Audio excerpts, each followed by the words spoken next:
اعوذ باللہ من الشیطان الرجیم بسم اللہ الرحمن الرحیم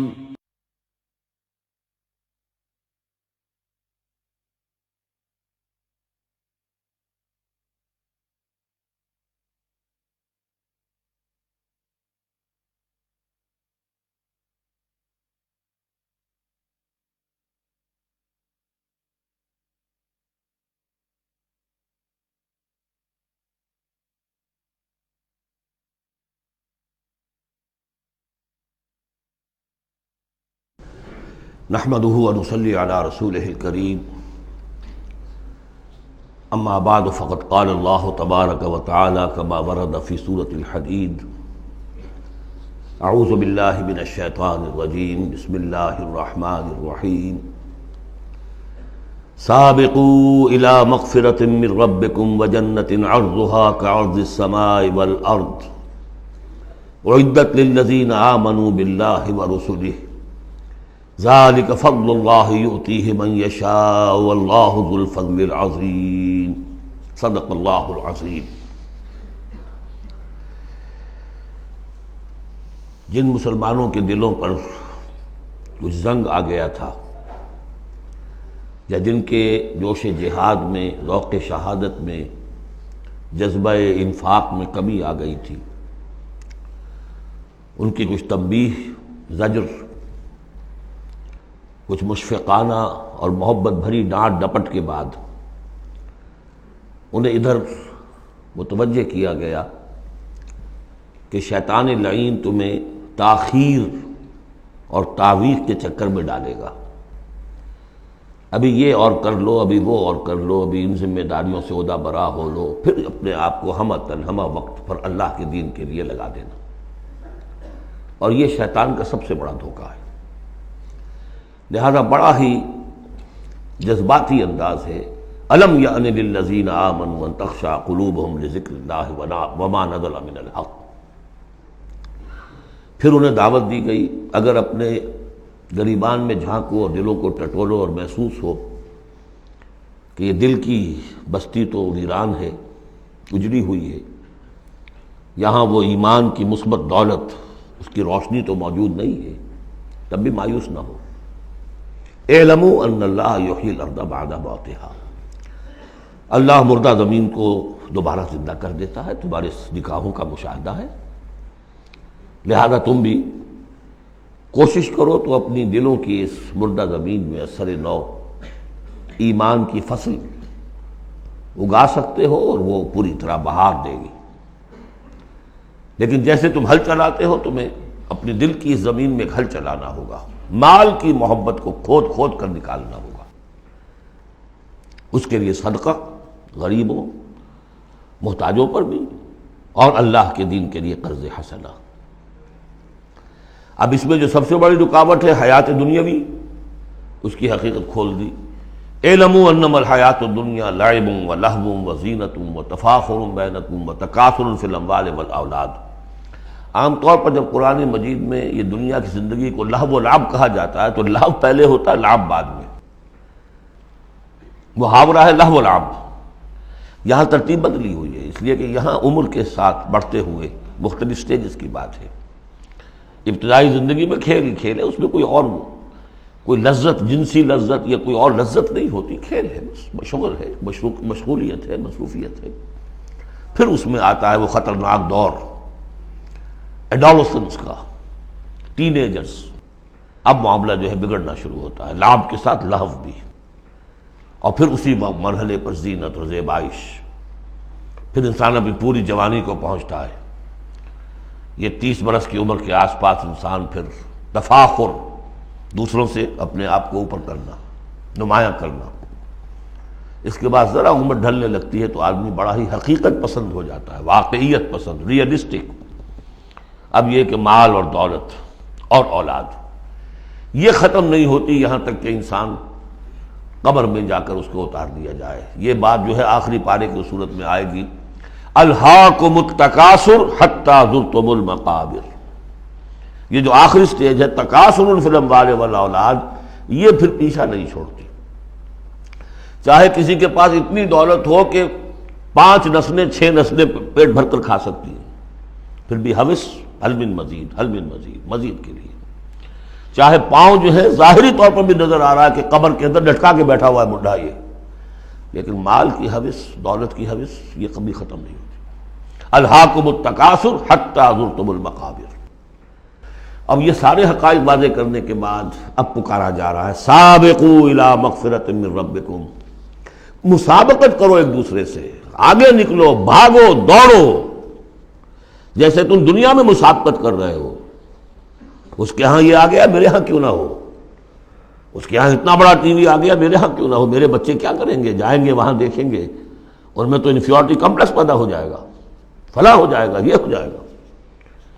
تو تم مسابقت کر رہے ہو دنیا میں، ہے جستجو کہ خوب سے ہے خوب تک کہاں، تو یہ مسابقت تمہیں دنیا میں نہیں دین میں کرو، جنت کے حصول کے لیے کرو۔ سابقوا الی مغفرۃ من ربکم، ایک دوسرے سے آگے نکلو، مسابقت کرو، دوڑ لگاؤ، کس چیز کی طرف؟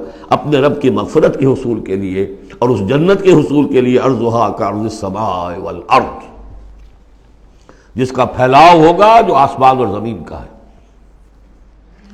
بعض جگہ پر سماوات بھی آیا ہے۔ میرا گمان یہ ہے واللہ عالم کہ جو پہلی جنت بنے گی، نزل جس کو کہا گیا، وہ تو اسی زمین پر ہوگی، لیکن پھر اب مراتب کے اعتبار سے جیسے کہا گیا کافروں کے لیے آسمان کے دروازے نہیں کھولے جائیں گے، لیکن اہل ایمان کے لیے یہ دروازے کھلیں گے۔ یہ جو ارب گیلیکسیز ہیں، اور ہر گیلیکسیز میں کتنے سولر سسٹم ہوں گے، اور کتنے سولر سسٹم میں کتنی زمینیں ہوں گی، اتنی ایسی زمین بھی تو ہوگی نا جیسی بالکل ہماری زمین ہے، ہر سولر سسٹم میں ہوگی، سورج سے اتنے ہی فاصلے پر، اپنے سورج سے اتنے ہی فاصلے پر جتنے فاصلے پر کہ ہماری زمین ہے۔ یہ ساری جو اللہ نے تیار کر رکھی کس کے لیے؟ یہ ہے کہ جو اہل جنت کے لیے، وہاں جانے کے لیے ہمیں کوئی راکٹس کی ضرورت نہیں ہوگی، اللہ تعالیٰ لے کر جائے گا، جیسے کہ جبرائیل آتے ہیں 7ویں آسمان سے زمین پر آتے ہیں۔ محمد رسول اللہ ایک مرتبہ زمین سے 7ویں آسمان پر ہوا آئے ہیں، ہم بھی جائیں گے انشاءاللہ، جو بھی ہم میں سے کچھ نصیب ہوگا۔ کون کون سے؟ یہ جنت کا پھیلاؤ ہے پورے آسمانوں اور زمین کے برابر۔ اعدت للذین آمنوا باللہ ورسلہ، وہ تیار کی گئی ہے، سنواری گئی ہے، فرنش کی گئی ہے۔ اعداد کہتے ہیں کسی چیز کے لیے کسی چیز کو تیار کرنا، استعداد اسی سے بنا ہے، فلاں میں بڑی استعداد ہے، اعداد باب افعال ہے، تیار کی گئی ہے، سنواری گئی ہے، فرنش کی گئی ہے، ڈیکوریٹ کی گئی ہے۔ اعدت للذین آمنوا باللہ ورسلہ، ان کے لیے جو ایمان لائے اللہ پر اور اس کے رسولوں پر، اور ذالک فضل اللہ یؤتیہ من یشاء، یہ اللہ کا فضل ہوگا، جس کو بھی چاہے گا دے گا۔ واللہ ذو الفضل العظیم، اللہ بڑے فضل والا ہے۔ اب ایک اور رکاوٹ جو ہوتی ہے اس راستے پر چلنے میں، راستہ یہ کیا ہے، اس کی ہدف آگے آ جائے گا، جہاد اور قتال اور انفاق کس کام کے لیے ہے، یہ اس سورہ مبارکہ کا کلائمیکس ہوگا جو آگے آئے گا۔ لیکن ایک اور رکاوٹ جو آتی ہے، یہ تکلیف آ جائے گی، یہ مصیبت آ جائے گی، یہ مسئلہ پیدا ہو جائے گا، یہ مشکل ہو جائے گی، یہ سارے خوف، وَلَنَبْلُوَنَّكُمْ بِشَيْءٍ مِّنَ الْخَوْفِ وَالْجُوعِ وَنَقْصٍ مِّنَ الْأَمْوَالِ وَالْأَنفُسِ وَالثَّمَرَاتِ لَتُبْلَوُنَّ فِي أَنفُسِكُمْ وَأَمْوَالِكُمْ وَلَتَسْمَعُنَّ مِنَ الَّذِينَ أُوتُوا الْكِتَابَ مِن قَبْلِكُمْ وَالَّذِينَ أَشْرَكُوا أَذًى كَثِيرًا، آزمایا تو جائے گا۔ اب اس کے لیے بتایا کہ ایک بہت بڑا نسخہ دیا جا رہا ہے، ما اصاب من مصیبت فی الارض ولا فی انفسکم، نہیں پڑتی کوئی پڑنے والی، کوئی تکلیف، کوئی مصیبت، کوئی آزمائش، کوئی رنج دہ چیز، تکلیف دہ ہے، مگر الا فی کتاب من قبل ان نبرأ، چاہے وہ مصیبت تمہاری اپنی جان پر ہو یا پوری زمین پر ہو، وہ بڑے پیمانے پر آیا، سیلاب آیا، زلزلہ آ گیا، ایک انسان کی اپنی ذاتی زندگی میں آیا، ایکسیڈنٹ کے اندر مجروح ہو گیا، کسی بیماری میں مبتلا ہو گیا، ما اصاب من مصیبت فی الارض ولا فی انفسکم الا فی کتاب من قبل ان نبرأ، وہ ایک کتاب میں درج ہے اس سے پہلے کہ ہم اسے ظاہر کریں۔ ان ذالک علی اللہ یسیر، یہ اللہ پر بہت آسان ہے، اللہ کا علم جو ہے اتنا محیط ہے ما کان و ما یکون کو، کہ جو کچھ ہونا ہے اس کے علم میں تو پہلے سے موجود ہے، تو تم اسے بڑا عجیب سمجھو گے، بہت مشکل سمجھو گے، اللہ پر یہ آسان ہے۔ یہ بات تمہیں کیوں بتا دی گئی؟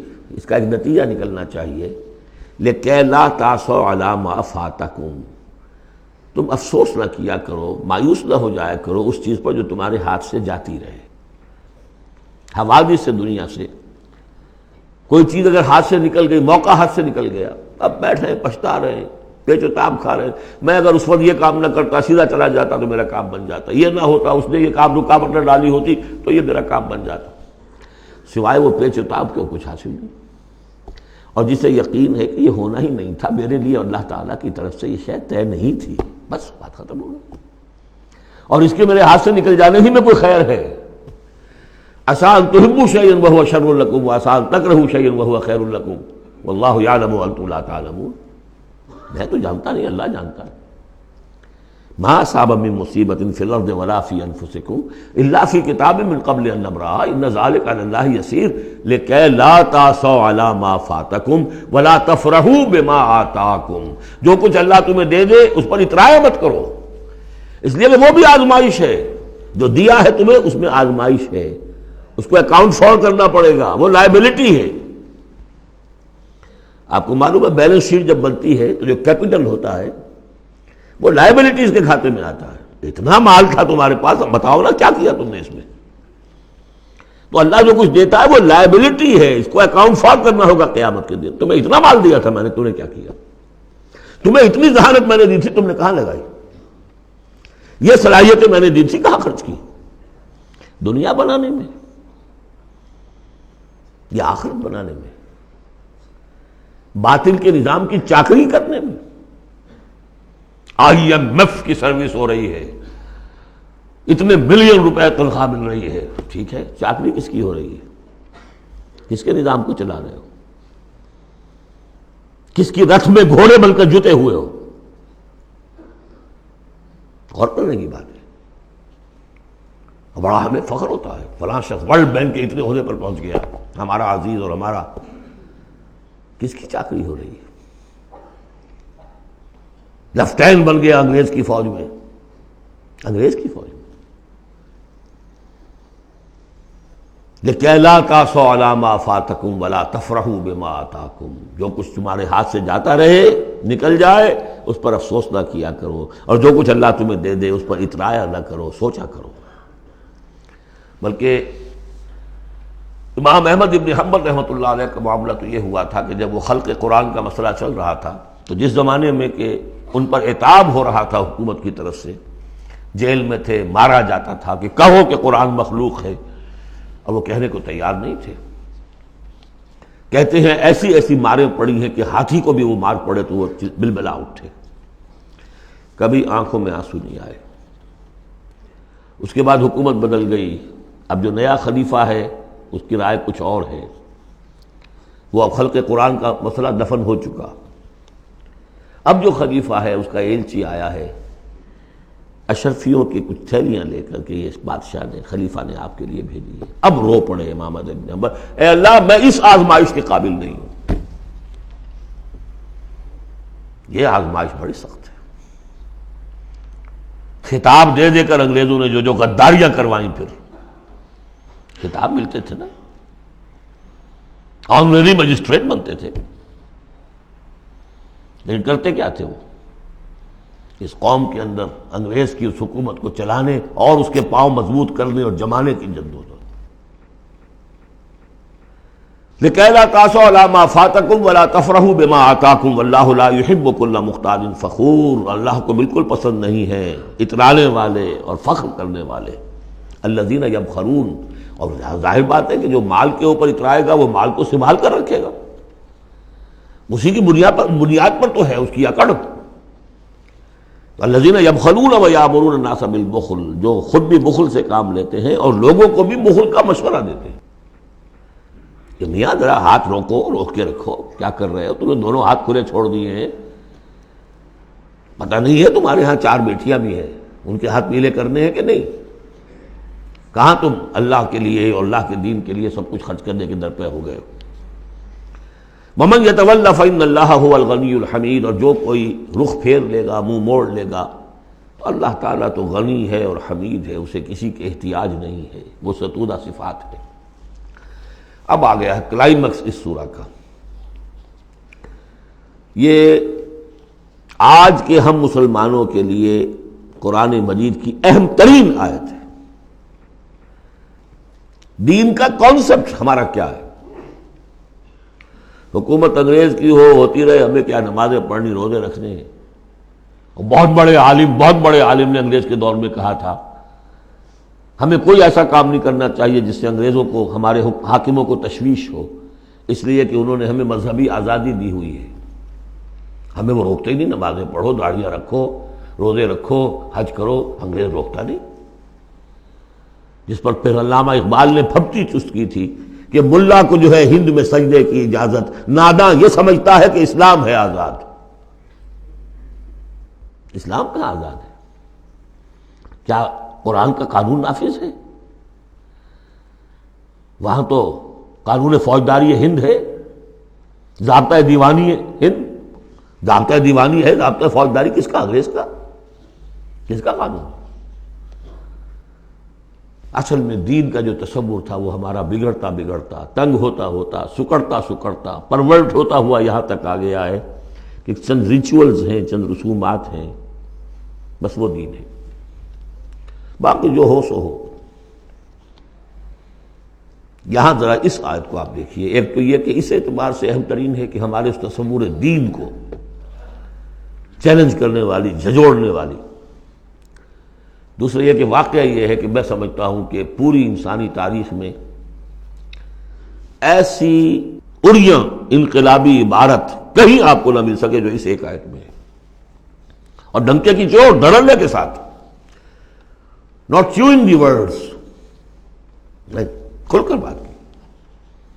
غور کیجئے کہ گھر سمجھیے. لقد ارسلنا رسلنا بالبینات، ہم نے بھیجا اپنے رسولوں کو واضح نشانیوں کے ساتھ. وانزلنا معہم الکتاب والمیزان، اور ہم نے ان کے ساتھ کتاب اتاری، میزان اتاری. یہ سب کچھ کس لیے کیا؟ لیقوم الناس بالقسط، تاکہ لوگ عدل پر قائم ہوں. یہ قرآن اس لیے اتارا کہ اس کی قرآن خوانی کی مجلسیں ہو جائیں، یا قرات کی محفلیں ہو جائیں، یا خطاطی کی نمائشیں ہو جائیں. اللہ اللہ خیر صلی. 40 من کا قرآن ہم نے لکھ لیا ہے سونے کے تاروں سے، بہت تیر مارا ہے. قرآن اس لیے نازل ہوا تھا، نظام کسی اور کا، قانون پہ راضی اوروں کے. مولانا ماہر القادری صاحب کا جو شعر تھا، یہ مجھ سے عقیدت کے دعوے، قانون پہ راضی اوروں کے، یوں بھی مجھے رسوا کرتے ہیں ویسے بھی رلایا جاتا ہوں. تو قرآن اس لیے تو نہیں آیا. قرآن تو آیا جو نظام لے کر آیا اسے قائم کرو، جو میزان لے کر آیا اسے نصب کرو، جو شریعت لے کر آیا اسے نافذ کرو. اگر یہ نہیں تو بابا پھر سب کہانیاں، عمرے کرتے رہو ہر سال، باقی سارا دھندا سودی کاروبار، دین دین جو ہے، بلڈنگیں بناؤ، عیش کرو، ہاں عمرہ کراؤ. گنگا نہا آیا جیسے ہندو پاک ہو گیا، ایسے عمرہ جو ہے کرائے پاک صاف ہو گیا. یہ ہے آپ کا دین، آج کا دین. غور کر لیجیے اس کو. نظام عدل و قسط. پھر ذرا نوٹ کیجئے، اب تو چونکہ ہم ترجمہ قرآن کرتے ہوئے کہاں تک، آخر تک پہنچ گئے. آل عمران میں فرمایا اللہ کیا ہے؟ قائما بالقسط. سورہ نساء میں فرمایا مسلمانوں تمہیں کس لیے ہم نے اٹھایا ہے؟ یا ایھا الذین آمنوا کونوا قوامین بالقسط شہداء للہ. عدل و انصاف کو قائم کرنے والے بن کر کھڑے ہو. سورہ مائدہ میں فرمایا یا ایھا الذین آمنوا کونوا قوامین للہ شہداء بالقسط. پھر سورہ شورى تو ابھی پڑھی ہم نے، زیادہ دور نہیں ہوئی. حضور سے کہا گیا کہ کہہ دو وَأُمِرْتُ لِأَعْدِلَ بَيْنَكُمْ، مجھے حکم ہوا ہے تمہارے مابین عدل قائم کروں. میں صرف واعظ کہنے نہیں آیا. اللہ الذی انزل الکتاب بالحق والمیزان، یہ بھی آیت سورہ شورى میں ہم پڑھ چکے ہیں. وہی کتاب اور میزان کا لفظ یہاں بھی آ گیا ہے. لقد ارسلنا رسلنا بالبینات وانزلنا معهم الکتاب والمیزان لیقوم الناس بالقسط. یہ عدل جو قرآن لے کر آیا یہ نظام عدل ہے، عدل و قسط ہے، اسے نافذ کرو. پھر وہ ہم پڑھ چکے سورہ مائدہ میں، قُلْ يَا أَهْلَ الْكِتَابِ لَسْتُمْ عَلَىٰ شَيْءٍ حَتَّىٰ تُقِیمُوا التَّوْرَاةَ وَالْإِنجِیلَ وَمَا أُنزِلَ إِلَیْکُم مِّن رَّبِّکُم، کہہ دیجئے اے نبی ان سے، اے کتاب والو تمہاری کوئی حیثیت نہیں ہے جب تک کہ تم قائم نہیں کرتے تورات کو اور انجیل کو اور جو کچھ تمہارے اوپر نازل کیا گیا تمہارے رب کی طرف سے۔ یاد ہوگا کہ میں نے کہا تھا یہاں لفظ قرآن رکھ کر دیکھیے، قُلْ يَا أَهْلَ الْقُرْآنِ لَسْتُمْ عَلَىٰ شَيْءٍ حَتَّىٰ تُقِیمُوا الْقُرْآنَ وَمَا أُنزِلَ إِلَیْکُم مِّن رَّبِّکُم، اے قرآن والو تمہاری کوئی حیثیت نہیں ہے، You have no face to talk to us، ہم سے دعائیں مانگ رہے ہو، ہم تمہاری دعائیں تمہارے منہ پر دے کر مارتے ہیں۔ تم نے وہ قرآن نافذ کیا یا اس کی تلاوت کی؟ تراویح میں سن لیا پورے رمضان میں ایک قرآن تو بڑا تیر مار دیا، کیا اس کا ایک حرف نہ سمجھاؤ؟ لقد ارسلنا رسلنا بالبینات وانزلنا معهم الکتاب والمیزان لیقوم الناس بالقسط، اور عدل کے راستے میں تو رکاوٹ ڈالیں گے وہ لوگ کہ جو ایکسپلائٹ کر رہے ہیں۔ جاگیردار کبھی چاہے گا کہ جاگیریں ختم ہو جائیں، وہ تو ٹیکس دینے کو تیار نہیں، آپ کہتے ہیں جاگیرداری ختم ہو جائے۔ ہاں کوئی ہو سکتا ہے ایسا بھی جاگیردار شریف النفس، کوئی سرمایہ دار ایسا ہو سکتا ہے شریف النفس، لیکن شاذ ہوگا وہ، کوئی ہوگا، اکثر و بیشتر تو نہیں ہوں گے۔ ابو بکر بھی ایمان لے آئے تھے، اونچے طبقے سے تھے، عثمان بھی ایمان لے آئے تھے، اونچے طبقے سے تھے، اکثر و بیشتر تو نہیں۔ اکثر و بیشتر تو ریزسٹ کریں گے، سٹیٹس کو چاہیں گے، وہ چاہیں گے نظام کے اندر کوئی تبدیلی نہ آئے۔ ہمارے اس کے ساتھ مفادات وابستہ ہیں، ہمارے انٹرسٹ ہیں، ویسٹڈ انٹرسٹ، ہمیں ان سے پریویلیجز ملی ہوئی ہیں اس نظام سے، نظام بدلے گا تو ہم گئے۔ ایسے لوگوں کی سرکوبی کے لیے ہم نے لوہا بھی اتارا ہے۔ وَأَنزَلْنَا الْحَدِيدَ فِيهِ بَأْسٌ شَدِيدٌ، ہم نے لوہا بھی اتارا ہے۔ یہی ایک ہی آیت چل رہی ہے، دوسری آیت نہیں ہے یہ۔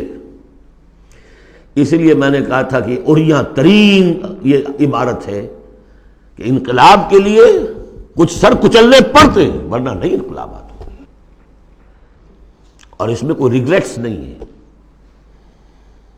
اس میں کوئی معذرت نہیں ہے۔ جب یہ لوگ کہتے ہیں کہ وار فار پیس، اگر یہ کہتے ہیں کہ دنیا میں ہیومن رائٹس کے لیے ہم حملہ کر رہے ہیں، کیا مطلب ہے؟ تمہارا اپنا ایک تصور ہے، عدل انسانی کا ایک تصور ہے، اس کے لیے تم طاقت بھی استعمال کر رہے ہو، لوگوں کا بہر گھیراؤ کر رہے ہو، انہیں آئسولیٹ کر رہے ہو، سینکشنز لگا رہے ہو، کیوں؟ کہ تمہاری مرضی کے مطابق نظام انہوں نے کیوں نہیں بنایا؟ تو اہل ایمان کو اللہ نے ایک نظام دیا ہے، وہ اللہ کا دیا ہوا نظام ہے، وہ عدل و قسط پر مبنی ہے۔ اس نظام کو قائم کرنے کے لیے وہ اگر طاقت بھی ہوگا تو استعمال کریں گے۔ ہاں طاقت نہیں ہے تو ٹھیک ہے، پڑے ہوئے اس میں یہ کہ طاقت فراہم کرو، دعوت دو، لوگ جمع ہوں، اس کے لیے تن من دھن لگانے کا عہد کریں، ان کی تربیت ہو۔ محمد رسول اللہ کیا کر رہے تھے مکے میں 12 برس تک؟ وہ آپ نے طاقت تیار کی، وہ طاقت جو ہے پھر کوڑا بن گیا جب تو کوڑا دے کر مارا ہے باطل کے اوپر۔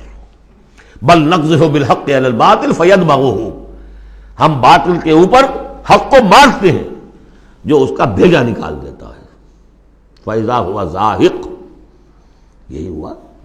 لیکن اس دوران میں، اس پروسیس میں اہل ایمان کو جانیں دینی پڑیں گی، تکلیفیں جھیلنی ہوں گی، گھر بار چھوڑنے ہوں گے، جان و مال کے نقصانات برداشت کرنے ہوں گے۔ یہ ہے انقلابی عمل۔ وَأَنزَلْنَا الْحَدِيدَ فِيهِ بَأْسٌ شَدِيدٌ، ہم نے اتارا لوہا، اس میں بڑی جنگ کی صلاحیت ہے، ہتھیار بنتا ہے۔ وَمَنَافِعُ لِلنَّاسِ، لوگوں کے لیے کچھ اور منفعت بھی ہے۔ اصل میں تو یہ تلوار اور نیزے اور ڈھال کے لیے ہے، باقی یہ کہ چمٹا پھونکنی اور توا بھی تم نے بنا لیے، چلو کوئی بات نہیں۔ اب تو وہ چمٹا پھونکنی اور توے کا دور بھی گزر گیا۔ وَلِيَعْلَمَ اللَّهُ مَن يَنصُرُهُ وَرُسُلَهُ بِالْغَيْبِ، اللہ دیکھنا چاہتا ہے کہ کون ہے اس کے وہ وفادار بندے جو اس لوہے کی طاقت کو ہاتھ میں لے کر اللہ کی اور اس کے رسولوں کی مدد کرتے ہیں غیب میں ہونے کے باوجود۔ دین اللہ کا ہے اور اسے غالب کرنے کے لیے جو اللہ کے بندے میدان میں آ گئے گویا کہ وہ اللہ کے مددگار ہیں. یا ایھا الذین آمنوا کونوا انصار اللہ. اگرچہ دین نافذ کرنا اور قائم کرنا فرض منصبی محمد رسول اللہ کا ہے. هو الذی ارسل رسولہ بالہدی ودین الحق لیظہرہ علی الدین کلہ. جو ان کے انصار بن گئے، مددگار بن گئے، وہ اللہ کے مددگار، رسول کے مددگار. یہ مضمون جب آئے گا ابھی نکھر کر، اور اس ایک آیت کی شرح سمجھ لیجئے کہ جو سورہ صف میں آئے گی. اس لیے کہ یہ جو آیا ہے وہ یہ جمع کا صیغہ ہے. لقد ارسلنا رسلنا بالبینات، رسولوں کو بھیجا، اور تین چیزیں دے کر بھیجا: بینات، کتاب اور میزان. لقد ارسلنا رسلنا بالبینات ایک، وانزلنا معهم الکتاب نمبر 2، والمیزان نمبر 3، تاکہ عدل پر قائم ہو. حضور کے بارے میں اب آیت آئی هو الذی ارسل رسولہ بالہدی ودین الحق. دو چیزیں دے کر بھیجا، تیسری نہیں. کیا مطلب؟ بینات اور الہدی ایک ہو گئے ہیں، کتاب اور معجزہ ایک ہو گئے. یہ قرآن ہی معجزہ ہے محمد رسول اللہ صلی اللہ علیہ وسلم کا. ریڈیوس ہو کر تین چیزیں محمد کے معاملے میں صلی اللہ علیہ وسلم دو رہ گئی ہیں. الہدی، اسی میں قانون ہے، کتاب ہے، اور یہی معجزہ ہے. محمد رسول اللہ کا معجزہ یہ ہے. ہاں، میزان مکمل ہو کر دین حق کی شکل اختیار کر چکی ہے. میزان عدل و قسط اب دین حق. هو الذی ارسل رسولہ بالہدی ودین الحق لیظہرہ علی الدین کلہ ولو کرہ المشرکون. یہ سورہ صف کی مرکزی آیت ہے جو آگے آ جائے گی. لقد ارسلنا رسلنا بالبینات وانزلنا معهم الکتاب والمیزان لیقوم الناس بالقسط وانزلنا الحدید فیہ بأس شدید ومنافع للناس ولیعلم اللہ من ینصرہ ورسلہ بالغیب ان اللہ قوی عزیز. یہ سورہ مبارکہ جو ہے ایک اعتبار سے مضمون تدریجاً ترقی کرتا ہوا کلائمیکس پر پہنچ گیا ہے آیت نمبر 25 پر جو ہم نے پڑھ لی. اب ایک سمجھیے ضمیمہ ہے اس میں. کبھی میں پہلے اینٹی کلائمیکس کا لفظ استعمال کرتا رہا، وہ مناسب نہیں ہے. ضمیمہ ہے. ضمیمہ کیا ہے؟ شیطان نے ایک اور چال چلی.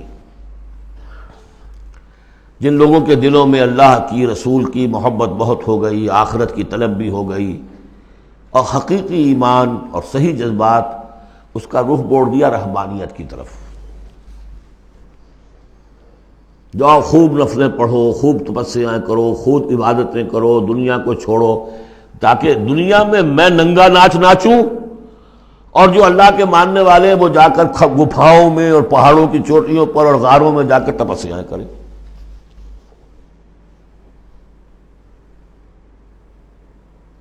اس کی نفی ہو رہی ہے. یہ راستہ نہیں ہے دین کا. اور یہ خاص طور پر ویسے یہ کہ ہندوستان میں کیوں آیا یہ مسئلہ اور کسی اور جگہ کیوں آیا، لیکن یہ کہ مونسٹسزم جو ہے، یہ خانقاہی نظام جو ہے، کرسچینٹی میں ٹاپ پر پہنچا ہے، اس میں کوئی شک نہیں.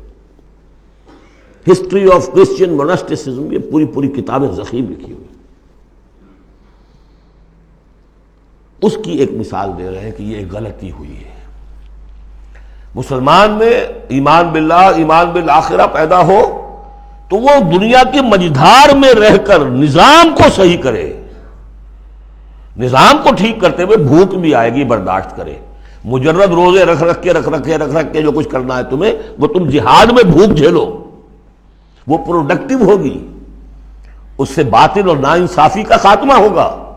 اور تم کہیں خانقاہوں کے اندر روزے رکھ رہے ہوگے، اس سے دنیا کو کوئی فائدہ نہیں ہوگا. یہ زمین و آسمان کا فرق ہے. مونسٹسزم. یہی وجہ ہے کہ اسلام میں بھی جب بادشاہت آ گئی، ملوکیت کا جب آ گیا تو راستہ بڑھ گیا. باقی اب جاؤ، چلے کھینچو، خانقاہیں آباد کرو، راج کرے گا خالصہ. لیکن یہ حکومت کے معاملات جو ہیں، ان کے بارے میں بات نہ کرنا. یہ ہے وہ راستہ، ٹیڑھا راستہ جو معروف، جو ہم جانتے ہیں، جن کو رسولوں کا معاملہ تو ان میں حضرت عیسیٰ کے پیروکاروں کے اندر یہ غلطی پیدا ہوئی۔ اب اس کی مثال دی جا رہی ہے کہ مسلمانوں، دنیا سے بے رغبتی، دنیا کو چھوڑ کر آخرت کو اختیار کرنا، یہ تو ہے دین کا جوہر، لیکن اس کا یہ مطلب نہیں کہ ترک دنیا ہو جائے، رہبانیت ہو جائے، تم تمدن کو اور تہذیب کو چھوڑ کر تم کہیں جنگلوں میں نکل جاؤ، بن باس لے لو، تم وہاں پر جا کر جو ہے وہ خانقاہیں بنا لو، یہ نہیں۔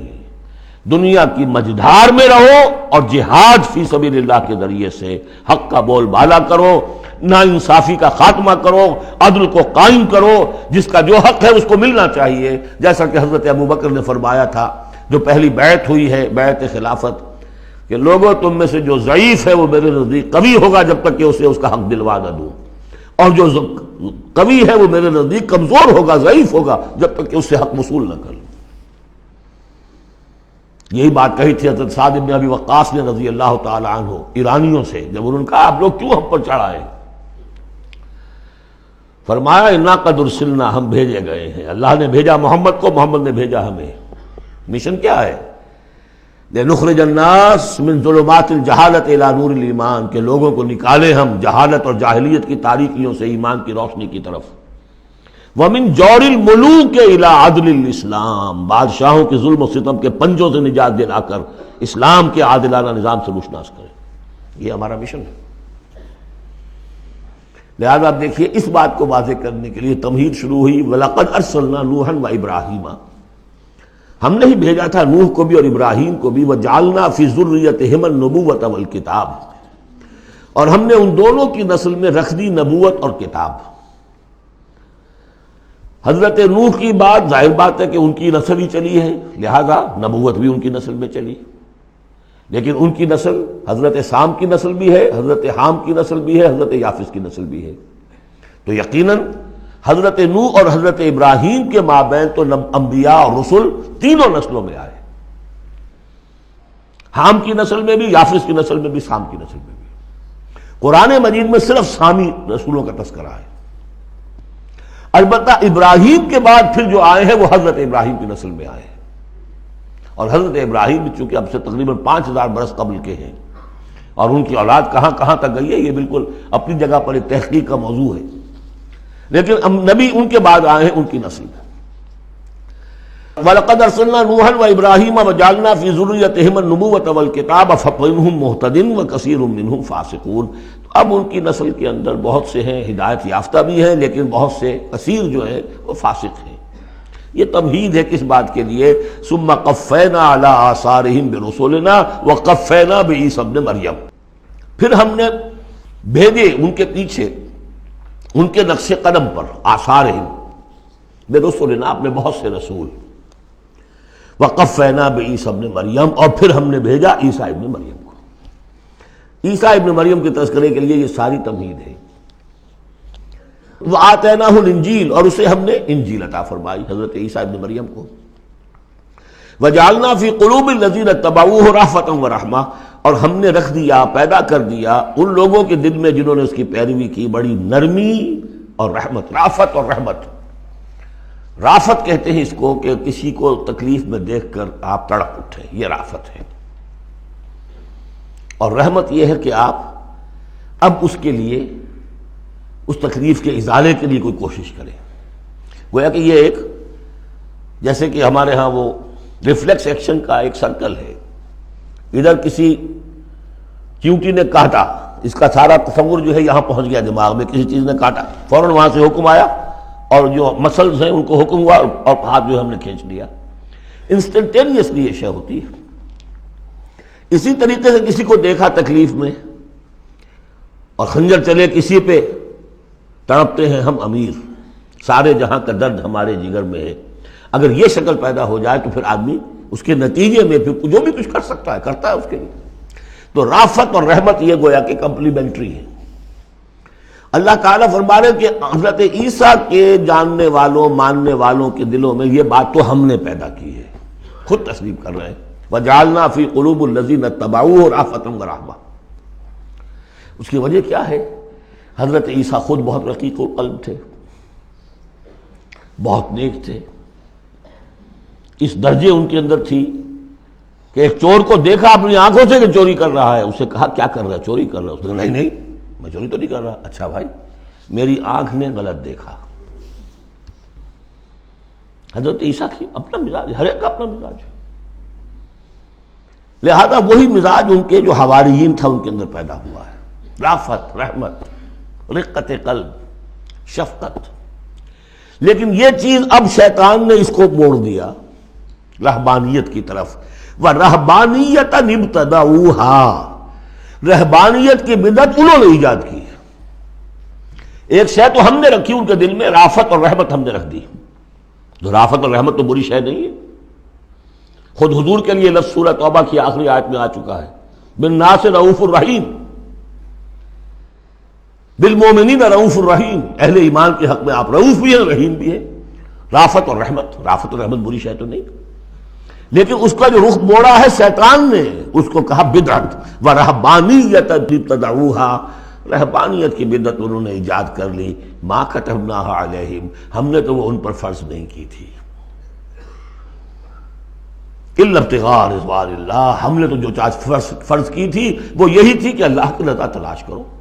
اللہ کی رضا تلاش کرنے میں ایک راستہ یہ ہے، نفس کشی، سیلف انہیلیشن، تپسیاں، ریاضتیں، رہبانیت، ترک دنیا، تجرد کی زندگی، شادی بیاہ نہیں کرنی، لیکن یہ غلط راستہ تھا۔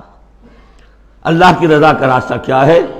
وَابْتَغُوا إِلَيْهِ السَّبِيلَ وَجَاهِدُوا فِي سَبِيلِ اللَّهِ بِأَمْوَالِكُمْ وَأَنفُسِكُمْ، یہ راستہ ہے جو اللہ چاہتا ہے، باطل کو بلیا بیٹ کرنے کے لیے، حق کو غالب کرنے کے لیے، ظلم کے خاتمے کے لیے، عدل و قسط کو قائم کرنے کے لیے۔ سختیاں جھیلو، تکلیفیں برداشت کرو، بھوک برداشت کرو، فاقے برداشت کرو، جان و مال کا نقصان برداشت کرو، یہ ہے کہ جو اللہ کی رضا جوئی کا راستہ ہے جو اللہ نے سکھایا ہے۔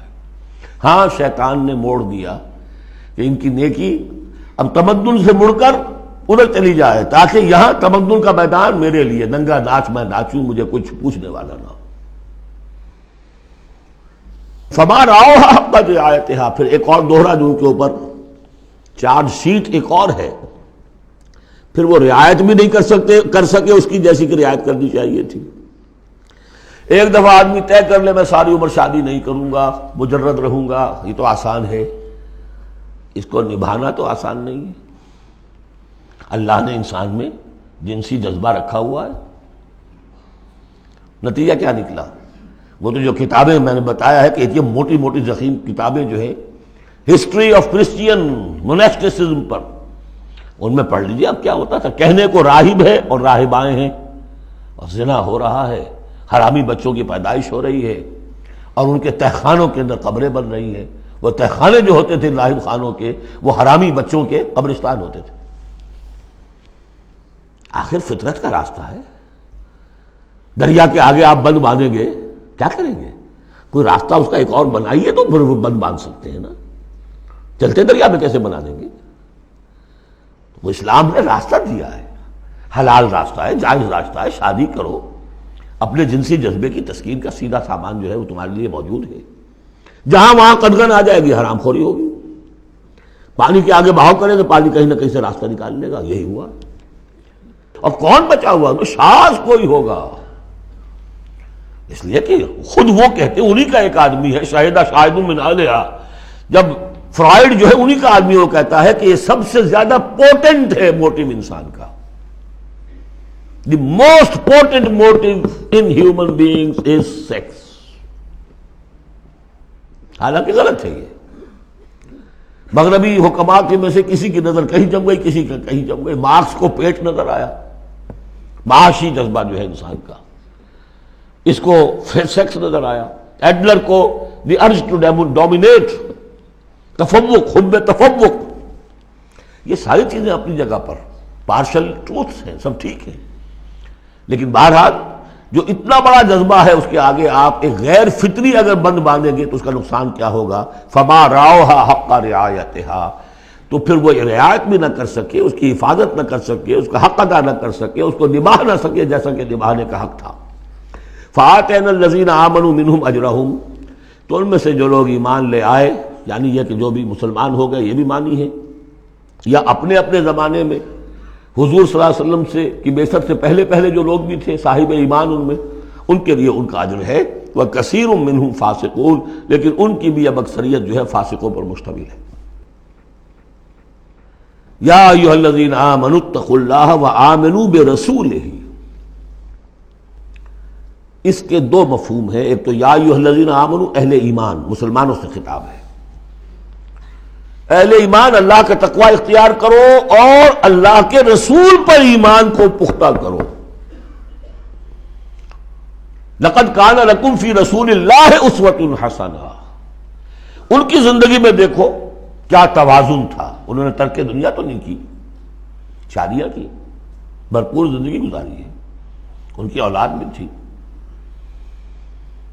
کتنی بیویاں تھیں، ہاں اس کے باوجود پوری زندگی لگی ہے دین کے غلبے کی جد و جہد میں۔ یہ اسوہ ہے، یہ آئیڈیل ہے تمہارے لیے، یہ نمونہ ہے، ان کی پیروی کرو۔ لقد کان لکم فی رسول اللہ اسوۃ حسنہ۔ اور اس اسوے میں واقعہ یہ ہے کہ یہ بھی دیکھنے کی ضرورت ہے، ایک تو یہ کہ آپ حضور کی زندگی میں گنتے چلے جائیں، یہ چیز بھی تھی، یہ چیز بھی تھی، یہ چیز بھی تھی، یہ چیز بھی تھی، یہ چیز گن لی، آپ نے فہرست بنا لی، آپ نے وہ ساری چیزیں جو ہے اپنے اندر پیدا کرنے کی کوشش کی، فیصلہ کر لیا کریں گے۔ لیکن اگر یہ حماقت آپ نے کر دی کہ دیکھا نہیں کہ ان مختلف چیزوں کے مابین ریشیو پروپورشن کتنا تھا، اصل شے ریشیو پروپورشن، ایک چیز کتنی تھی، دوسری کتنی تھی، تیسری کتنی تھی، اگر ریشیو پروپورشن ڈسٹرب ہو جائے گا تو اسوہ تو ختم ہو جائے گا۔ جیسے نسخے کے اندر 4 دوائیں ہیں، ایک تولہ بھر ہے، ایک ماشا بھر ہے، ایک فرض کیجیے چھٹانگ بھر ہے، اور آپ نے وہ چھٹانگ والے کو تولہ کر دیا، تولے کو چھٹانگ کر دیا، تو نسخہ شفا کے بجائے نسخہ ہلاکت بن جائے گا۔ تو محض یہ ثابت کر دینا، یہ ثابت ہے، فلاں حدیث سے ثابت ہے، یہ ایک بات ہے، صحیح ہے یہ، لیکن یہ دیکھیے کہ حضور کا مجموعی جو طرز عمل ہے، آپ کا جو رویہ ہے، زندگی جو آپ نے گزاری ہے، اس میں ٹائم ایلوکیشن کیا تھا، اس میں ریسورسز کی ایلوکیشن کدھر تھی، اس میں اب پرائرٹیز کس کو تھی، کیا چیز جو تھی وہ پرائمری تھی، کیا سیکنڈری تھی، اگر یہ چیزیں بھی ملحوظ نہ رکھی گئیں تو وہ اسوہ نہیں رہے گا، وہ کچھ اور بن جائے گا۔ لہذا یہاں زور جو ہے وہ آمنوا برسولہ، اور ایک بات یہ ہے کہ یہاں پر اہل کتاب کو بھی خطاب کیا جا رہا ہے کہ ان میں سے بھی جن لوگوں کے دلوں کے اندر ابھی کوئی رمق تھی ایمان کی، سابقہ ایمان کی، ان کو پکار کر کہا جا رہا ہے یا ایھا الذین آمنوا اتقوا اللہ وآمنوا برسولہ، اللہ کو تو تم مانتے ہو پہلے سے، اس کا تقوی اختیار کرو۔ اب تمہارے لیے بڑا امتحان یہ کہ اس رسول پر بھی ایمان لاؤ، اور اگر تم اس رسول پر بھی ایمان لاؤ گے یؤتکم کفلین من رحمتہ، تمہیں دوہرا دے گا اپنی رحمت میں سے حصہ۔ اہل کتاب جو ایمان لائے حضور پر، ان کے لیے دوہرا اجر ہم پڑھ چکے ہیں پہلے ہی، سورہ قصص میں آ چکا ہے۔ وَيَجْعَلْ لَكُمْ نُورًا تَمْشُونَ بِهِ، اب یہ دونوں کو کور کرے گا۔ اگر تم نے رسول پر ایمان پختہ رکھا، اسی لیے جو میں زور دیتا ہوں کہ منہج انقلاب نبوی تلاش کیجئے آپ۔ حضور نے کیسے انقلاب برپا کیا؟ محض اقامت دین کی جد و جہد کے لیے تن من دھن لگا دینا، یہ پہلا قدم ہے۔ اللہ مجھے اور آپ کو توفیق دے کہ ہم اس کا فیصلہ کریں، پھر مرحلہ آئے گا کس طریقے پر کریں۔ وہ منہج اگر انقلاب نبوی کا نہیں ہے، خلاف پیمبر کسے راہ گزید کہ ہرگز بمنزل نہ خواہد رسید، اگر پیغمبر کے راستے سے ہٹ کر کوئی راستہ اختیار کیا کبھی منزل تک نہیں پہنچ سکو گے۔ لہذا آمنوا برسولہ، جتنا یقین ہوگا کہ جائی جاست، آپ کو معلوم ہے جہاں ذرا گمان ہوتا ہے کہ یہاں تیل ہے، کروڑ ہاں ارب ہاں روپیہ جو ہے وہ وہاں پہ ڈرلنگ کے اندر، تلاش کے اندر لگا دیتے کہ نہیں؟ یقین ہو کہ جائی جاست، اصل شے ہے سیرت محمدی صلی اللہ علیہ وسلم، اصل شے ہے طریق محمدی صلی اللہ علیہ وسلم، منہج و منہاج محمدی صلی اللہ علیہ وسلم۔ وَلِكُلٍّ جَعَلْنَا مِنْكُمْ شِرْعَةً وَمِنْهَاجًا، ہم نے تم میں سے سب کے لیے علیحدہ علیحدہ شریعتیں، علیحدہ علیحدہ منہاج بنائے ہیں۔ منہاج محمدی کیا ہے؟ اس کو تلاش کرو اور اس کو اختیار کرو۔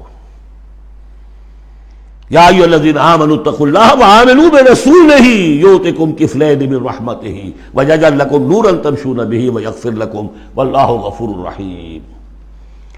اور بخش دے گا۔ پھر اس راستے پر آدمی چل پڑے، رخ سیدھا کر لے، بحیثیت مجموعی زندگی صحیح رخ پر آ گئی تو خطا تو ہو جائے گی کبھی نہ کبھی، کہیں پاؤں پھسل جاتا ہے آدمی کا، اٹھتا ہے توبہ کرتا ہے۔ انما التوبۃ علی اللہ للذین آمنوا للذین یعملون السوء بجہالۃ ثم یتوبون من قریب واللہ غفور الرحیم، اللہ جو ہے وہ غفور الرحیم ہے۔ تو میں نے جو اس آیت کا مفہوم بیان کیا آپ کے سامنے کہ اس میں خطاب کا رخ جو ہے اہل کتاب کی طرف بھی ہے، اس سے اگلی آیت جو ہے بہت کھل جاتی ہے۔ لئلا یعلم اہل الکتاب الا یقدرون علی شیء من فضل اللہ، جن کے سامنے یہ پہلو نہیں آیا اس آیت میں، انہیں یہاں کہنا پڑا کہ یہاں لئلا میں لا زائد ہے، مراد لکئی لا یعلم۔ اگر تو وہ آیت صرف مسلمانوں سے خطاب کر رہی ہے تو انہوں نے ترجمہ کیا تاکہ اہل کتاب کو اچھی طرح معلوم ہو جائے کہ اب انہیں کوئی قدرت حاصل نہیں ہے اللہ کے فضل پر، کوئی حصہ حاصل نہیں کر سکتے اللہ کے فضل میں سے۔ میں نے جو دوسرا رخ بیان کیا ہے اس سے سمجھیے تاکہ نہ سمجھیں اہل کتاب کہ اب ان کے لیے اللہ کے فضل کے حصول کا کوئی راستہ نہیں رہا، راستہ ہے، اب بھی ہے، کھلا ہے، آؤ محمد کے قدموں میں آؤ، آؤ قرآن کی طرف آؤ۔ جیسے سورہ بنی اسرائیل میں ہم نے پڑھا تھا عسیٰ ربکم ان یرحمکم وان عدتم عدنا وجعلنا جہنم للکافرین حصیرا، اب بھی تمہارا رب تم پر رحمت کرنے کے لیے تیار ہے، تم تھے لاڈلے تھے، اس میں کوئی شک نہیں، اب تم راضِ درگاہ ہو گئے ہو اپنے طرز عمل کی وجہ سے، اپنے کردار کی وجہ سے، لیکن اب بھی تمہارا رب تم پر رحمت فرمانے کے لیے آمادہ ہے۔ عسیٰ ربکم ان یرحمکم وان عدتم عدنا۔ اور اگلی آیت کیا ہے؟ ان ھذا القرآن یہدی للتی ہی اقوم، رحمت خداوندی کا شاہ درا اب یہ قرآن ہے، یہاں سے داخل ہو۔ یہاں بھی وہی فرمایا جا رہا ہے اب بھی فضل کا راستہ کھلا ہے تمہارے لیے، اللہ کا فضل جو ہے ابھی کھلا ہے، آؤ لئلا یعلم اہل الکتاب، تاکہ نہ یہ سمجھیں اہل کتاب اللہ یقدرون علی شیء من فضل اللہ کہ اب تو فضل اللہ کے فضل میں سے ان کے لیے کچھ بھی حاصل کرنا ممکن نہیں۔ وَأَنَّ الْفَضْلَ بِيَدِ اللَّهِ يُؤْتِيهِ مَن يَشَاءُ، فضل اللہ کے ہاتھ میں ہے، وہ جس کو چاہتا ہے دیتا ہے۔ وَاللَّهُ ذُو الْفَضْلِ الْعَظِيمِ، اور اللہ بہت بڑے فضل والا ہے۔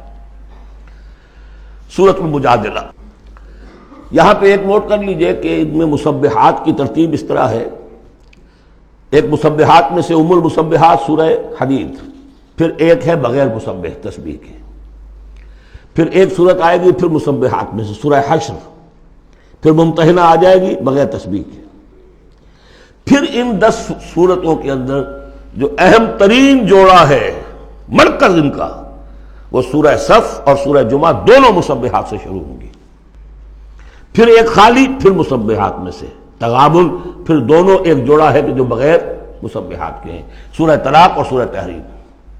مرکز کیا ہے ان کا 10 میں سے؟ 4 ادھر 4 ادھر، درمیان میں سورہ صف سورہ جمعہ۔ یہ سورہ مبارکہ جو ہے، اب اس کا اصل مضمون کیا ہے وہ پہلے سمجھ لیجئے پھر ہم شروع کرتے ہیں۔ اس میں شروع میں تو ایک ضمنی طور پر سمجھیے معاشرتی معاملات میں سے، آئلی قوانین میں سے ایک خاص بات ہے جس کے لیے یہاں 4 آیتیں غالباً آئی ہیں۔ اس کے بعد جو سورہ حدید کا مرکزی مضمون تھا اللہ کا دیا ہوا نظام عدل و قسط قائم کرنا، اب ظاہر بات ہے کہ اس کی جد و جہد کے لیے ایک حزب اللہ درکار ہے۔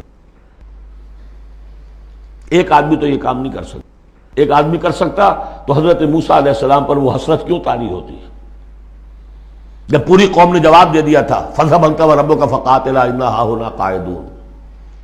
ایک نہیں 4 تھے، وہ حضرت موسیٰ بھی تھے، حضرت ہارون بھی تھے۔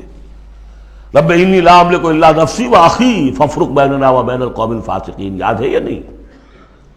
پھر 2 اور تھے،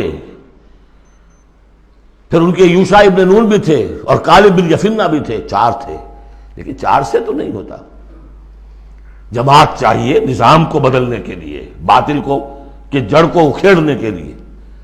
وہ جماعت جو ہے حزب اللہ کہلاتی ہے، لیکن ظاہر بات ہے شیطان بھی بیٹھا نہیں رہے گا، it is not going to take it lying down۔ ٹھیک ہے، آپ کو واک اوور دے دے گا، جائیے جی آپ چلا اپنا دین حق قائم کر لیجیے، شیطان اور شیطان کا لاؤ لشکر، اس کے چیلے چانٹے، اس کے ایجنٹ، وہ ہیں حزب الشیطان۔ اس سورہ مبارکہ میں اب حزب اللہ اور حزب الشیطان کا تقابل آئے گا، اور حزب اللہ کے کارکنوں کو کچھ ہدایات دی جا رہی ہیں کہ یہ شیطان تمہارے اندر بھی رخنے پیدا کرنا چاہتا ہے، کس طریقے سے اس کو روکو۔ جیسے سورہ حجرات میں ہم نے دیکھا، تمسخر ایک دوسرے کا نہ کرو، ایک دوسرے کی غیبت نہ کرو، سوء ظن سے کام نہ لو، وہ یاد ہے، کسی کے نام چڑھانے والے نہ رکھ لو، وہ ساری ہدایات۔ کسی افواہ کے اوپر فوراً اقدام نہ کر لو، اگر کوئی فاسق کوئی خبر لے کر آئے تحقیق کرو پھر کوئی اقدام کرو۔ یہ ساری ہدایت کس لیے؟ آج دو مسلمان لڑ پڑے تو صلح کراؤ، تاکہ وہ حزب اللہ مضبوط رہے، مستحکم رہے۔ یہ نیکی کی قوت ہے، نیکی کی طاقت ہے، یہ طاقت مضبوط ہوگی تو نیکی کے لیے امکان ہوگا کہ اس کا غلبہ ہو، اور وہ قوت جو ہے نیکی کی حامل قوت، وہ اگر کمزور ہو گئی تو پھر جو باطل ہے وہ ڈنکا بجائے گا۔ یہ ہے اس سورہ مبارکہ کا مضمون۔ پہلے آگے ہے ایک معاملہ خاندانی آئلی قوانین میں۔ بسم اللہ الرحمن الرحیم، قد سمع اللہ قول التی تجادلک فی زوجہا۔ یہ زہار ایک کہلاتا ہے شریعت کی روح سے، اور عرب میں یہ رواج تھا۔ ایک تو طلاق ہوتی ہے، شوہر نے بیوی کو طلاق دی، اب طلاق کی مختلف قسمیں ہوں گی، وہاں ہم بھی پڑھ چکے ہیں کون کون سی قسمیں ہیں۔ طلاق رجعی ہے، طلاق بائن ہے، طلاق مغلظ ہے، وغیرہ وغیرہ۔ ایک اور ان کے ہاں اس کے پیرلل چیز تھی، بالکل بہت غصے میں آیا شوہر کہ تم تو میرے لیے میری ماں کی طرح ہو، بس ختم۔ اب قیامت تک وہ اس کے لیے حلال نہیں ہو سکتی، وہ اس کے لیے حلالہ بھی کوئی نہیں۔ طلاق مغلظ کے لیے تو پھر بھی کوئی حلالہ ہے، اس کے لیے حلالہ بھی نہیں تھا۔ یا کہہ دیا ماں کی پیٹھ کی طرح ہو، ماں کے جسم کے کسی حصے سے تشبیہ دے دی، اب تو تم میرے لیے تو میری ماں کے فلاں چیز کی طرح ہو، گویا کہ اب میں تمہارے ساتھ کوئی تعلق نہیں رکھ سکتا۔ مستقل جدائی ہو گئی، اس کو زہار کہتے ہیں۔ یہ واقعہ پیش آ گیا، صحابہ میں سے ایک صاحب تھے اوس بن ثابت، انہوں نے اپنی بیوی خولہ بنت ثعلبہ کے ساتھ زہار کیا، بچے تھے چھوٹے چھوٹے۔ وہ آئی روتی پیٹتی حضور کے پاس کہ حضور یہ کر دیا اوس نے، میں کیا کروں گی، اب یہ میرے چھوٹے چھوٹے بچے ہیں، یہ رل جائیں گے۔ حضور نے کہا میرے پاس تو کوئی ابھی قرآن میں کوئی حکم نہیں آیا ہے، میں کیا بتاؤں تمہیں، جب تک کہ قرآن کی طرف سے وحی نہ آئے میں کچھ نہیں بتا سکتا۔ وہ چیخ رہی ہے، حضور سوچئے تو صحیح میں کروں کیا، کہاں جاؤں، ان بچوں کو لے کر کہاں جاؤں گے، یہ ہلاک ہو جائیں گے بچے۔ اور پھر کبھی کہے اے اللہ بھیج جلدی سے کوئی میرے لیے راستہ بھیج۔ اس کیفیت میں پھر یہ وحی نازل ہوئی، قد سمع اللہ قول التی تجادلک فی زوجہا، اللہ نے سن لی ہے اس عورت کی بات جو اے نبی آپ سے جھگڑ رہی ہے اپنے شوہر کے بارے میں، وتشتکی الی اللہ، اور اسی میں وہ اللہ سے فریاد بھی کر رہی ہے کہ اللہ میرے لیے راستہ پیدا کر۔ واللہ یسمع تحاورکما، اور اللہ سن رہا تھا اے نبی آپ کے اور اس کے مابین جو گفتگو ہو رہی تھی، جو کنورسیشن ہو رہی تھی۔ واللہ یسمع تحاورکما ان اللہ سمیع بصیر، اللہ سمیع ہے، سب کچھ سننے والا، بصیر ہے، سب کچھ دیکھنے والا۔ لہذا اب اس خولہ بنت ثعلبہ کی اس فریاد پر اللہ تعالیٰ کی طرف سے جو رحمت کا دریا جوش میں آیا، مستقل قانون کی حیثیت سے قانون شریعت میں یہ چیز شامل کر دی گئی۔ الذین یظاہرون منکم من نسائہم، اے مسلمانوں تم میں سے جو لوگ اپنی بیویوں کو اپنی ماں کہہ بیٹھے، ماں ہن امہاتہم، وہ ان کی مائیں تو نہیں بن جاتی کہہ دینے سے، جیسے کسی کو بیٹا کہنے سے بیٹا تو نہیں بن جائے گا، وہ منہ بولے بیٹے کی کوئی حیثیت نہیں، اسی طرح یہ ماں کہہ دینا اسے کوئی معنی نہیں۔ ان امہاتہم الا اللہ ولدنہم، ان کی مائیں تو وہی ہیں جنہوں نے انہیں جنا ہے۔ وانہم لیقولون منکرا من القول والزورا، یقیناً جو بات کہہ رہے ہیں وہ جھوٹی ہے اور بہت ناپسندیدہ بات ہے۔ وَإِنَّ اللَّهَ لَعَفُوٌّ غَفُورٌ، اللہ تعالیٰ عفو ہے، معاف فرمانے والا ہے، اور غفور ہے، بخشنے والا ہے۔ چونکہ ابھی تک یہ رواج تھا، چل رہا تھا، لہذا اگر اوس سے یہ بات ہو گئی ہے تو اللہ معاف کرے گا انہیں، اور جس سے بھی ہوئی ہے اس وقت اللہ معاف کرے گا، لیکن اب جو ہے قانون آ رہا ہے۔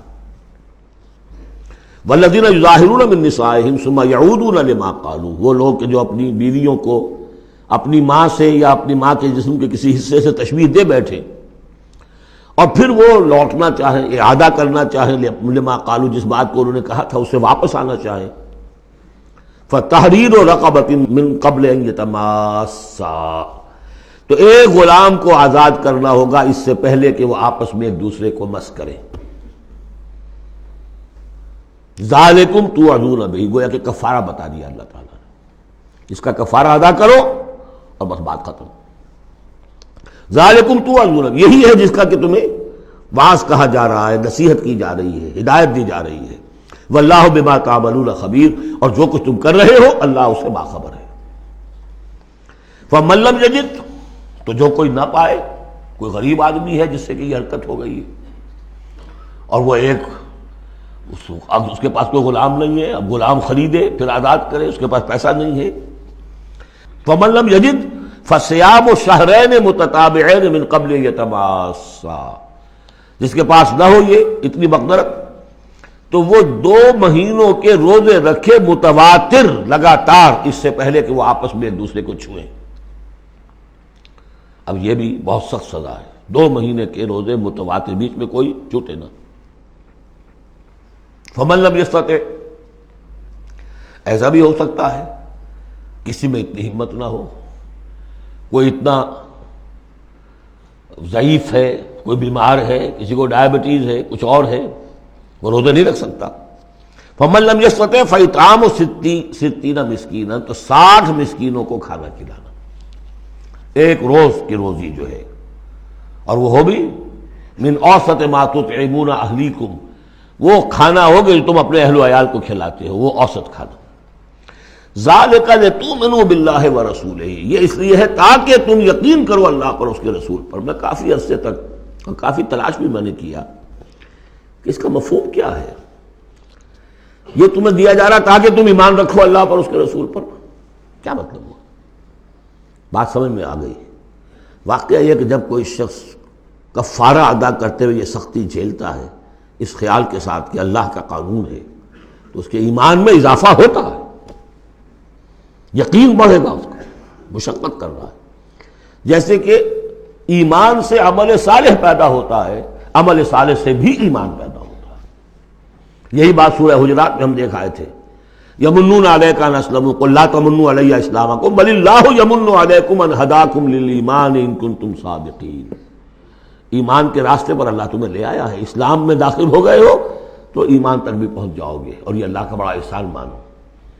تو فرمایا ذالک لتؤمنوا باللہ ورسولہ، یہ اس لیے ہے تاکہ تم ایمان پوری طرح تمہارے اندر ایمان اور راسخ ہو جائے اللہ پر اور اس کے رسول پر. وتلک حدود اللہ، یہ اللہ کی حدود ہے. وللکافرین عذاب علیم، اور کافروں کے لیے بہت دردناک عذاب ہے. بارک اللہ لی ولکم فی القرآن العظیم ونفعنی وإیاکم بالآیات والذکر الحکیم.